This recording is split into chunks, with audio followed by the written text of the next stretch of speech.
आजाद कश्मीर कानून साज असम्बली के इंतखाबात के पहले मरहले में पाकिस्तान मुस्लिम लीग नून ने वाज़ेह बढ़तरी हासिल करते हुए मैदान मार लिया। मीरपुर डिवीजन के तमाम 13 हल्कों के गैर सरकारी और गैर हतमी नताइज के मुताबिक 9 नशिस्तों पर मुस्लिम लीग नून जबकि 4 नशिस्तों पर पाकिस्तान पीपल्स पार्टी के उम्मीदवार कामयाब हुए हैं। नून लीग ने मीरपुर, बंबर और कोटली की अक्सरियत नशिस्तों पर फतह हासिल की, जबकि पीपल्स पार्टी ने मीरपुर और कोटली से 2-2 नशिस्तें जीती। नताइज के बाद नून लीगी कारकुनों ने शदीद जश्न मनाया। वजीर आजम शहबाज शरीफ ने नून लीगी उम्मीदवारों को मुबारकबाद देते हुए कहा कि आजाद कश्मीर में इंतखाबी अमल का कामयाब इनेकाद जमहूरियत की फतह है और नवाज शरीफ की क़यादत में पार्टी ने बेहतरीन मुहिम चलाई। आजाद कश्मीर के शहर रावलाकोट से इंतहाई अहम और कशीदा खबर शामिल करते हैं, जहां हुकूमत के साथ मुज़ाकरात की नाकामी और मुआहिदों पर अमल दरामद न होने के बाद हालात शदीद खराब हो गए। गुज़िश्ता 50 दिनों से ईदगाह ग्राउंड में जारी अवामी एक्शन कमेटी का धरना दारुल हुकूमत मुजफ्फराबाद की तरफ लॉन्ग मार्च में तब्दील हो गया। मुजाहिरीन ने मुख्तलिफ रास्तों से शहर और मंजिल की तरफ पेशकदमी की कोशिश की, जिस पर इंतजामी और सिक्योरिटी फोर्सेज ने शदीद क्रैकडाउन करते हुए आंसू गैस की शेलिंग की, जिससे पूरे इलाके में भगदड़ मच गई और शदीद तनाव फैल गया। हालात पर काबू पाने के लिए इलाके में इंटरनेट सर्विस मुअत्तल कर दी गई है, जबकि कल-ए-दम एक्शन कमेटी ने इंतखाबी अमल का बायकॉट कर रखा है। वजीर दिफा ख्वाजा आसिफ ने रावलाकोट में जारी एहतजाज और तशद्दुद पर सख्त रद्द-ए-अमल देते हुए कहा कि इस एहतजाज के पीछे मौजूद अनासर भारत की हिमायत याफ्ता और पाकिस्तान की सालमियत के खिलाफ सरगर्म हैं। इस्लामाबाद में गुफ्तगू करते हुए ख्वाजा आसिफ का कहना था कि फोर्सेज पर हमले करने और सिक्योरिटी एहलकारों को शहीद करने वाले अनासर के साथ कोई मुज़ाकरात नहीं होने चाहिए और उन्हें दुश्मन की सफ में शामिल करके सख्त तरीन कार्रवाई की जानी चाहिए। दूसरी जानिब आजाद कश्मीर में सिक्योरिटी फोर्सेज ने कार्रवाई करते हुए कल-ए-दम एक्शन कमेटी के मुसल्लम मुलजिम सुहेब को अमरीकी साख्त राइफल समेत गिरफ्तार कर लिया, जिसने इंकशाफ किया है कि रेंजर्स और पुलिस जवानों को मारने पर इनामी रकम मुख्तस की गई थी।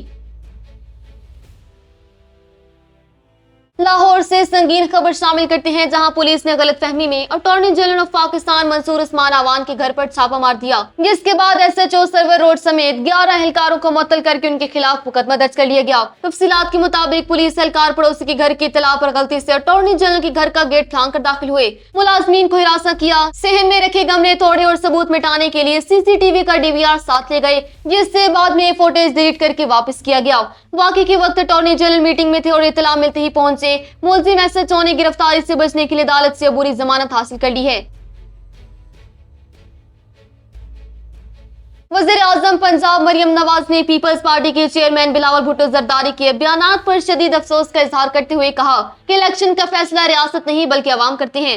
लाहौर में मीडिया से गुफ्तगू करते हुए मरियम नवाज ने कहा कि मुखालिफिन गिलगित बल्तिस्तान में जीते तो इलेक्शन ठीक था, लेकिन आजाद कश्मीर में हार गए तो धांधली का रोना रो रही हैं।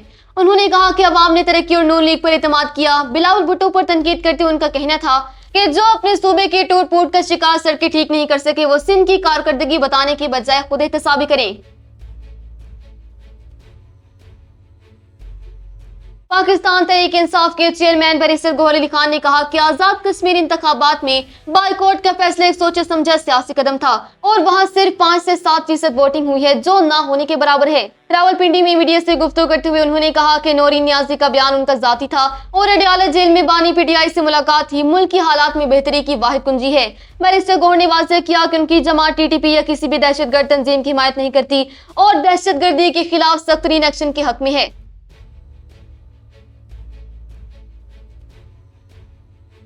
बैनुल अक़वामी खबरों का रुख करते हैं। अमेरिकी सदर डोनाल्ड ट्रंप ने इस्राईली वज़ीर आज़म बेंजामिन नेतन्याहू से व्हाइट हाउस में होने वाली मुलाकात से कबल बड़ा बयान देते हुए कहा कि नेतन्याहू ने जबरदस्ती जंग में फंसाए रखना चाहते हैं।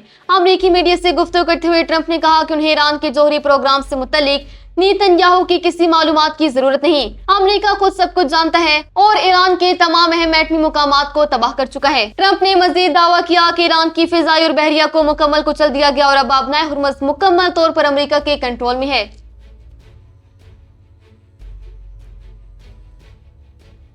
आलमी मंडी से खुशशाइन खबर सामने आई है, जहां खाम तेल की कीमतों में नुमाया कमी रिकॉर्ड की गई। अक़वाम मुत्तहिदा में अमरीकी सफीर की जानिब से मुज़ाकरात की गुंजाइश पैदा करने के लिए ईरान पर हमले रोकने और तेहरान की जानिब से भी जवाबी कार्रवाइयां मुअत्तल करने के ऐलान के बाद खाम तेल की कीमतें 9% से जायद गिरकर $87.59 फी बैरल पर आ गई। इससे कबल जंग और आबनाए हुर्मुज़ की नाकाबंदी के बाद आलमी मंडी में तेल की कीमतें $100 फी बैरल की सतह अबूर कर गई थी।